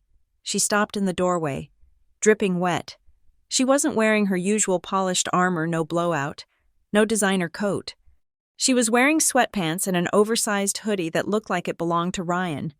Her face was pale, blotchy, stripped of makeup. She looked young. She looked like the 12-year-old sister I used to help with math homework. Lydia, she breathed. She closed the door and leaned against it, as if her legs couldn't hold her up. I didn't put down the tape dispenser. How did you know I was here? I asked. I saw your car, she said. Her voice was thin, trembling. I have been driving by every day. I knew you were leaving. Mom said you were moving away. I am. I said, why didn't you tell me I blocked your number? Cassie, I blocked everyone. She flinched. I know. I tried to call. It went straight to voicemail. Lyd, please, you have to stop this. Stop what I asked. Stop moving. Stop breathing. Stop the lawyers, she whispered. She pushed off the door and took a step toward me. Her eyes were wide, terrified. Dad received a letter today. From your lawyer. He went crazy. Lydia. I have never seen him like that. He threw a chair against the wall. I felt a phantom flinch, a memory of Mark's temper, but I stayed where I was. He is scared. I said, he should be. He says you are going to destroy us, Cassie said. The tears started then, spilling over her lashes. He sat us down at the kitchen table. He said you are trying to bankrupt the family. He said if you get the trust, if you take the money, we will lose the house. We will lose everything. I looked at my sister. I looked at the terror in her face. It was genuine. She believed him. Cassie, I said, keeping my voice low and even. Think about that. Why would me getting my inheritance make them lose the house? Because the money is all tied up, she sobbed. Dad said it is all one pot. He said he leveraged it to pay for the remodel, and for Ryan's rehab, and everything. He said if you pull your piece out now, the whole thing collapses. The bank will call the loans. They will take the house. She grabbed my arm. Her fingers were cold and wet. You can't do that to us. Lydia, you can't make Mom and Dad homeless. Just because you are mad about a party? I looked down at her hand on my arm. It isn't about the party. Cassie, I said, it hasn't been about the party for a long time. I pulled my arm away. I walked to the window and looked out at the rain. Did you know about the business? I asked. What business? LG Consulting, the company they opened in my name. Cassie went silent. The silence stretched, heavy and suffocating. I turned around. She was looking at the floor, biting her lip. Cassie, I signed some papers. She whispered, What papers? Years ago, when I turned 21, and then again a few months ago. Dad brought them to me. He said he needed help handling the paperwork for the estate. He said it was just administrative stuff, to keep the taxes down. Did you read them? No, she cried. Why would I read them? He is Dad. He said sign here. So I signed. I closed my eyes. Of course she didn't read them. Cassie had been trained not to read. She had been trained to trust, to smile, to be the pretty, helpless bird that Mark kept in the cage. And by signing, she had likely implicated herself. If that business was fraudulent, Cassie was an accessory. Mark had used his own daughter as a shield. He used you. Cassie, I said, he made you sign things so that if he got caught, you would go down with him, or so that you would be too afraid to testify against him. No. She shook her head violently. No. He loves us. He is just stressed. He is trying to protect the family legacy. There is no legacy, I shouted. The anger finally broke through. It exploded out of me, echoing off the empty walls. It is a lie. Cassie. The money was Grandma's. She left it to us. Specifically to us. And he took it. He took my share. And he probably took yours too. But you are too scared to look. I don't care about the money, she screamed back. I just want my family. I want my sister. Why do you have to be so difficult? Why can't you just let it go? She collapsed onto one of the boxes, sobbing into her hands. I looked at her. I saw the wreckage. She wasn't a villain. She wasn't an evil stepsister. She was a victim. She was a participant in a system designed to keep everyone dependent on the same center, Mark and Elaine. If she admitted I was right, she would have to admit that her entire world was a lie. She would have to admit that her father was a thief and her mother was an accomplice. The cost of that truth was too high for her. So she had to make me the villain. I had to be the difficult one, the destroyer, so she could remain the good daughter. I walked over to her. I didn't hug her. I couldn't. Cassie, I said softly, I am not going to stop. I am going to get what is mine, not to punish you, but because I refuse to be part of the lie anymore. She looked up, her face streaked with mascara. Then you are dead to them, she whispered. Dad said if you walk out that door, you are never coming back. I picked up the box of mugs. I know, I said. I walked to the door. Leave the key. Cassie, I said. She didn't move. She just sat on the box in the empty room, weeping for a house of cards that was already falling. I drove south the next morning. I crossed the county line at 6 a.m. The sun was rising, painting the sky in bruises of purple and orange. I watched the mileage counter on my dashboard tick up. Every mile was a physical barrier I was putting between myself and Briar Glen. I arrived in Marrow Bay at noon. The town was everything Briar Glen wasn't. The air smelled of salt and decaying seaweed. The houses were weathered, their paint scoured by sand. The people walked slower. I picked up the keys to my rental, a small, drafty cottage, 3 blocks from the water. It had mismatched furniture and a kitchen that smelled of lemon oil. It was perfect. I spent the weekend unpacking. I put my books on the shelves. I put my new running shoes by the door. I set up my laptop on a small wooden desk that faced the window. I was Lydia Hale. I lived in Morro Bay. I had a job starting Monday. But the war wasn't over. It followed me on the frequency of a cellular signal. On Sunday night, my phone buzzed. No caller ID. I stared at it.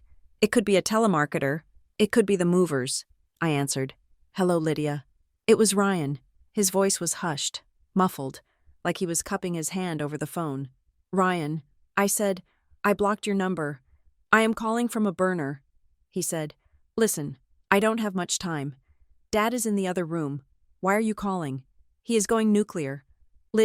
He is contacting people." "What people?" "Your work. The logistics firm." I felt a cold spike of adrenaline. "I don't work there anymore. I transferred. He doesn't know that," Ryan said. "He thinks you are still at the Briar Glen branch. He's been looking up numbers." He called the main switchboard on Friday. He was trying to get hold of your HR director. What did he say? He is telling them they need to be aware of a personnel issue. He is telling them you are having a mental health crisis. He is trying to say you might be a liability. He is trying to get you fired. He said if you don't have a job, you can't pay the lawyer. I gripped the phone so hard my knuckles turned white. It was the ultimate control tactic. If they couldn't control me, they would contaminate me.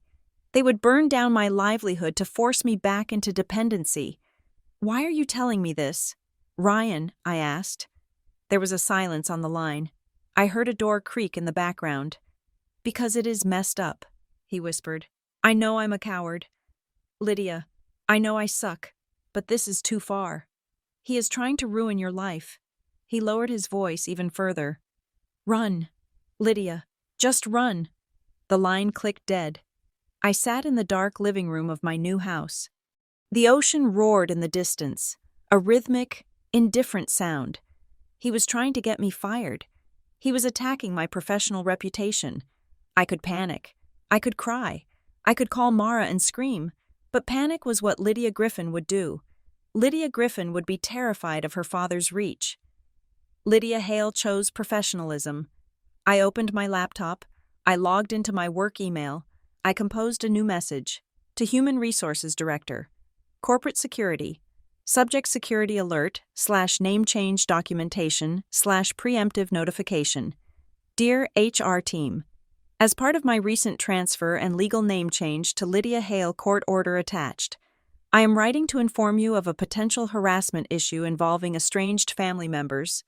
It has come to my attention that individuals may attempt to contact the firm to make false claims regarding my health or professional standing in an attempt to harass me. These individuals have no legal authority over my affairs. I have documented these threats and have legal counsel engaged. If any unsolicited contact is made regarding my employment, please route it directly to me or to legal. Do not engage. I am committed to my role and to maintaining a professional environment. Thank you for your support during this transition. Sincerely, Lydia Hale. I hit send. It was a shield, by reporting it first. I framed Mark's call not as a concerned father warning, but as harassment. I turned his weapon against him. If he called now, he wouldn't look like a savior. He would look like a liability. The next morning, I went for a run. The air in Morro Bay was cold, damp, and heavy. I ran along the seawall, the gray Atlantic churning against the rocks. My lungs burned. My legs ached. I ran until I couldn't think. I stopped at a point overlooking the bay. A lighthouse blinked in the distance. I had done it. I had escaped. I had changed my name. I had secured my job. I had blocked their numbers. I had built a fortress, but as I stood there, watching the seagulls dive into the gray water, I felt the stone in my chest. It was heavy and sharp. It wasn't fear anymore. It was grief. I had won my independence, but the price was the final confirmation of the truth I had tried to deny for 30 years. They didn't just want the money.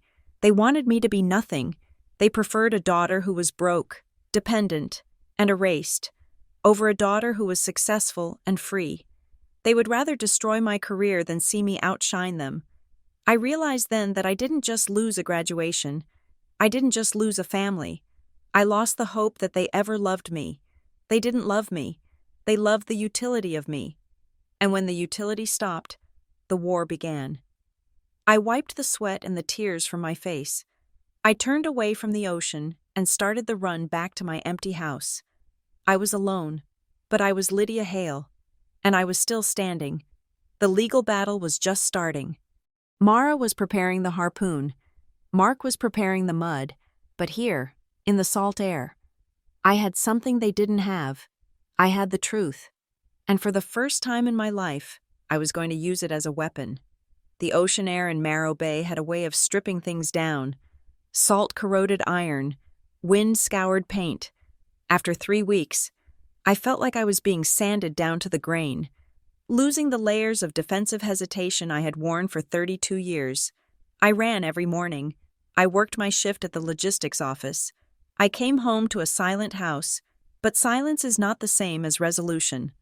On a Tuesday afternoon, while I was watching a storm roll in over the Atlantic, my phone rang.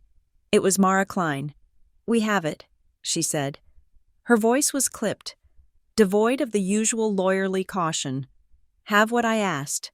Pressing the phone to my ear. "The records," she said. Harrow and Weller finally caved. I threatened to depose their senior partner, and suddenly they found a misplaced file. I sat down on the edge of my second-hand sofa. My heart began a slow, heavy thud against my ribs. "Tell me," I said. "June established the Educational Trust in 2010. Mara said, the sound of papers shuffling in the background. "It was fully funded, $200,000. Lydia, $200,000. I closed my eyes. That wasn't just tuition. That was a house. That was a life. That was the freedom June had tried to hand me, which I had spent a decade begging banks to lend me in fragments. The trigger clause is there, just like Evelyn Shore said." Mara continued. "Upon proof of a bachelor's degree, the principal transfers to the grandchild. But there is a document here dated January 15th, 2022, 2 weeks after June died." "What document?" "It is an amendment of distribution," Mara said. "It claims that due to, and I am quoting here, the beneficiaries demonstrated financial instability and emotional distress. The funds were to be redirected to the General Family Management Fund. Controlled by Mark and Elaine Griffin. Financial instability, emotional distress. I was working a full-time job and getting Dean's List grades in January of 2022. I was the most stable person in that house, and it is signed. Lydia," Mara said quietly, "it is signed by you." I stood up. I walked to the window. The glass was cold against my forehead. "I didn't sign anything." I said, "I never saw that document." "I know," Mara said. "I am looking at the signature. It is a good attempt. They got the slant right, but the loops on the L are wrong, and the pressure points are too heavy. It is a forgery. Lydia, a criminal forgery." "Who witnessed it?" I asked. "A document like that needs a witness. That is the part that nails them." Mara said, "The witness signature is a Peter Vance." Peter Vance. I knew the name. Peter Vance was a middle manager at the shipping company where my father had worked for 20 years. He was Mark's golfing buddy. He was the man who came to our 4th of July barbecues and drank too much domestic beer. It wasn't just a family lie. It wasn't just my parents whispering secrets in the kitchen. They had brought an outsider into it. Mark had asked a colleague to witness a felony to help him steal from his own daughter. "What do we do?" I asked. Mara's voice turned steel hard. "We go back to Briar Glen," she said. "Harrow and Weller are terrified. They realized they accepted a forged document and facilitated the embezzlement.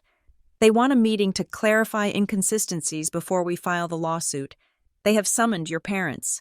I have to see them." "You don't have to," Mara said. "I can go alone. But if you want to end this, if you want to look them in the eye when the house of cards falls, you should be there." I looked at the gray water churning in the bay. I looked at the new life I was building. A life that felt clean but fragile, like a house built on sand. "Make the appointment," I said. I drove back to Briar Glen on a Thursday. The drive took 4 hours, with every mile that I moved inland. The air felt heavier, thicker, more suffocating. I felt the physical phantom of the person I used to be, the hunched shoulders, the shallow breathing trying to reattach itself to me. But I wasn't Lydia Griffin anymore. I had a court order in my glove box that said I was Lydia Hale. I didn't go to my old apartment. I didn't drive past my parents' house. I drove straight to the glass and steel office park where Harrow and Weller occupied the top floor. Mara met me in the lobby. She was wearing a suit that looked like armor, sharp and black. She looked at me, taking in my simple linen shirt, my trousers, the way I stood with my weight evenly distributed. "You look different," she said. "I am different," I said. We took the elevator up in silence. The doors opened onto a plush reception area that smelled of expensive leather and fear. A receptionist with terrified eyes ushered us into a conference room. It was a vast space with a mahogany table long enough to land a plane on. The view from the windows was a panoramic shot of Briar Glen, the strip malls, the suburbs, the webs of deception laid out in a grid. My parents were already there. They were sitting on one side of the table. Mark was wearing his Sunday suit, the navy one he wore to weddings and funerals. He looked flushed, his neck bulging slightly against his collar. Elaine was wearing a cardigan and clutching a tissue, her eyes red-rimmed, playing the role of the grieving mother to perfection. Cassie was there too. She was sitting at the far end of the table, shrunk into her chair as if she were trying to physically disappear. She looked at me for a split second when I walked in, then dropped her gaze to the polished wood. Lydia Mark boomed. He stood up, his face arranging itself into a mask of relief and joviality. He walked around the table, arms open, as if we were meeting for a birthday dinner and not a fraud inquiry. "Thank God you are here," he said. "This whole thing is a mess, a total administrative mix-up. I told Mr. Sterling we could clear this up in 5 minutes if we just got everyone in the same room." He tried to hug me. I didn't step back. I didn't flinch. I just stood there, my hands at my sides, looking at him. I stopped him with nothing but the absolute lack of a reaction. He faltered. His arms dropped. The smile twitched, threatening to slide off his face. "Sit down, Mark," I said. My voice wasn't loud. It was the voice I used for the ocean, calm, indifferent, relentless. Mark blinked. He looked at Mara, then back at me. He gave a tight, nervous chuckle. Okay, let's get straight to business. I know you are upset. Lydia." I walked to the other side of the table and sat down next to Mara. I didn't look at Elaine. I didn't look at Cassie. I looked at the man sitting at the head of the table. Mr. Sterling, the senior fiduciary officer, was a man who looked like he had been carved out of dry ice. He had a file in front of him. He did not look happy. "Mr. Sterling," Mara said. "Let's proceed." Sterling cleared his throat. He didn't look at Mark. He looked at the papers. "We are here to review the distribution of the June Griffin Educational Trust," Sterling said. His voice was dry, precise. Specifically, "We are here to address the amendment of distribution dated January 15th, 2022. He slid a document across the table toward me. It was a single sheet of paper. I looked at it without touching it. There was the clause about my instability. There was the direction to move the funds to Mark and Elaine. And there, at the bottom, was the signature. Lydia Marie Griffin. It was written in blue ink. It had the loop on the Y that I used to make in high school. Mark had practiced. He had studied my handwriting. I looked up at Mark. He was leaning forward, his elbows on the table, trying to project confidence. "You remember that?" "Right, Lydia," he said, his voice soft, coaxing. "It was right after the funeral. You were a wreck. We all were. You told me you didn't want the responsibility of the money yet. You asked me to handle it. You signed it at the kitchen table." I stared at him. The lie was so smooth, so practiced. He actually believed he could rewrite my memory in real time. Elaine chimed in, her voice trembling. "You were so grief-stricken. Honey, you couldn't even get out of bed some days. We were just trying to help you.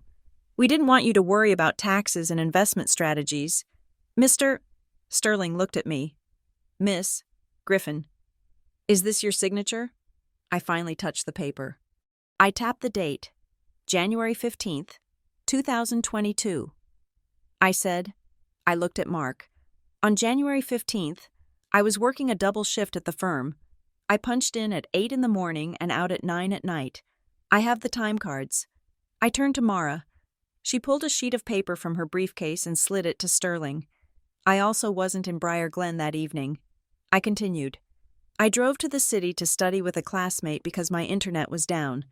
I have the toll booth records. I pointed to the witness line, Peter Vance. And Peter Vance, I asked. Why was Peter Vance at our kitchen table on a Tuesday night immediately after my grandmother's funeral? Mark's face went a shade darker. Peter stopped by, to pay his respects. He brought his notary stamp to pay his respects, I asked. The room went silent. The air conditioning hummed, sounding like a distant scream. Mister? Sterling picked up the time card records. He looked at the toll booth receipts. Then he looked at Mark. Mr. Griffin, Sterling said. His tone had shifted. It was no longer the tone of a service provider speaking to a client. It was the tone of a liability officer speaking to a problem. This document was notarized in Briar Glen at 6:30 in the evening, if your daughter was working, and then in the city. Mark slammed his hand on the table. Oh, for Christ's sake, he shouted. The mask shattered. The jovial father was gone. The bully was back. So maybe the date is wrong, Mark yelled. Maybe we signed it the day before. Who remembers the exact date 3 years ago? She signed it. She is lying. She is doing this to spite us because we didn't go to her damn graduation party. He pointed a finger at me. It shook with rage. You ungrateful little brat. We took that money and we used it to keep this family afloat. We paid for the roof over your head. We paid for your sister's car so she could get to work. We managed it. You stole it. I said, I didn't steal it. It is family money. Mark roared. It all belongs to the family. June was my mother. She didn't know what she was doing giving that much cash to a girl who can't even decide what she wants to be. He was standing now, looming over the table. You always needed an audience. Lydia, he spat, that is what this is, isn't it? You dragged us all down here. You got these lawyers, just so you could feel special, just so you could be the center of attention. You think you are so smart with your little degree. It is vanity. It is pure, ugly vanity. I sat perfectly still. There it was, the truth. It wasn't that they needed the money, though they clearly did. It was that they despised my ambition. They looked at my night classes, my studying, my desire to improve myself, and they didn't see hard work. They saw arrogance. They saw a girl who thought she was better than them. And to fix that, to bring me back down to their level, they had to steal the reward. They had to make sure the degree didn't matter. I looked at Elaine. She wasn't crying anymore. She was looking at me with cold, hard eyes, the eyes of a woman who had spent a lifetime enabling a tyrant. After everything we did for you, she hissed. The venom in her voice was startling. We gave you everything, and you treat your father like a criminal. I looked at them. I looked at the parents I had spent 30 years trying to please. I realized, finally, that the phrase after everything we did for you was not an expression of love. It was a receipt. They believed I was a product they had purchased. They believed they owned my future because they had paid for my past. I stood up. I didn't shout. I didn't throw the chair. I smoothed the front of my linen shirt. I don't want the house, I said. Mark stopped breathing heavily. He looked confused. What, I don't want the house? I repeated. I don't want your cars. I don't want your apologies. I don't want a redo dinner. I looked at the forged document. I want the record corrected. I turned to Mr. Sterling. I did not sign that document. That money was stolen. And I am authorizing my attorney to pursue the recovery of the principal, plus interest, plus damages for civil fraud. Mark's face went white. Recovery. You mean, you want us to pay it back every cent? I said, we don't have it, Elaine shrieked. It is gone. Lydia, it is in the house. It is in the business. Then sell the house. I said, sell the business. Lydia. No, Cassie cried from the end of the table. She looked like she was going to be sick. You can't. You will destroy us. I looked at my sister. I am not destroying you. Cassie, I said, I am just refusing to save you anymore. Mara slid a new document in front of me. It was a formal affidavit of forgery and an authorization to litigate. Sign here, Mara said. I picked up the pen. Mark lunged forward. Just a step. Mark Elaine grabbed his arm, pulling him back. He stood there, vibrating with impotent rage, watching me. Don't you do it, he growled. If you sign that paper, Lydia, you are dead to us. You hear me? You are dead. I looked him in the eye. I died in that garage 3 weeks ago. Dad, I said. I looked down at the paper. I didn't hesitate. I didn't shake. I wrote the name I had chosen in the quiet of the courthouse, the name of the woman who lived by the sea, the name of the woman who owed them nothing, Lydia Hale. I put the pen down. Mr. Sterling looked at the signature. He looked at me. He nodded. Once, a sharp, respectful movement. We will proceed with the investigation. Sterling said to Mark, I suggest you retain counsel. Mr. Griffin, immediately. I picked up my purse. I turned to walk out. Mark didn't move. He was staring at the signature on the paper, trying to process the name. Hale. He didn't know who that was. He had lost the ability to name me. I walked to the heavy glass doors. Mara was right behind me. As I put my hand on the handle, I heard a whisper. Lydia. I paused. Cassie had stood up. She was trembling so hard her chair was rattling against the table leg. She looked at Mark, who was staring at the wall, and Elaine, who was sobbing into her hands. Then she looked at me. If you go through with it, she whispered, what happens to us? The question hung in the air. What happens to us? It was the question of a child who had never learned to stand. It was the question of a parasite asking the host what happens when the connection is severed. I looked at her. I felt a pang of sadness, but it was distant, like looking at an old photograph of a house I used to live in. I don't know, Cassie, I said. I didn't offer to help. I didn't offer a solution. I gave her the only thing I had left to give the truth. That is up to you. I pushed the door open. I walked out of the conference room, through the reception area that smelled of leather, and into the elevator. The doors closed, sealing off the sight of my family, my father, the thief, my mother, the accomplice, my sister, the collateral damage. We rode down in silence. When the doors opened to the lobby, the sunlight was streaming in through the front windows. It was blindingly bright. Mara looked at me. Are you okay? She asked. I took a breath. I tasted the air. It didn't smell like Briar Glen anymore. It smelled like the future. I don't know if I am okay, I said. I walked out the automatic doors, squinting against the glare. But I am free. I walked toward my car, toward the road that led back to the ocean, toward a life that was terrifyingly, wonderfully empty. I didn't know if I would get the money. I didn't know if Mark would go to jail. I didn't know if Cassie would ever speak to me again. I didn't need to know. I had the name. I had the truth. And for the first time in 32 years, the story was mine to write. Thank you so much for listening to My Family Forgot My Graduation on Purpose, so I changed my name and never came back. This was a story about the quiet, invisible abuse that can happen in families and the courage it takes to walk away from the people who are supposed to love you. I would love to hear from you in the comments. Where are you listening from today? Have you ever had to set a hard boundary with a family member to protect your own future? If you enjoyed this story and want to hear more tales of justice, resilience, and turning the tables, please make sure to subscribe to Revenge Stories and hit the notification bell so you never miss an episode. Share your thoughts in English in the comments below. I read as many as I can. Until next time, remember sometimes the best revenge isn't what you do to them, but what you do for yourself. Stay strong.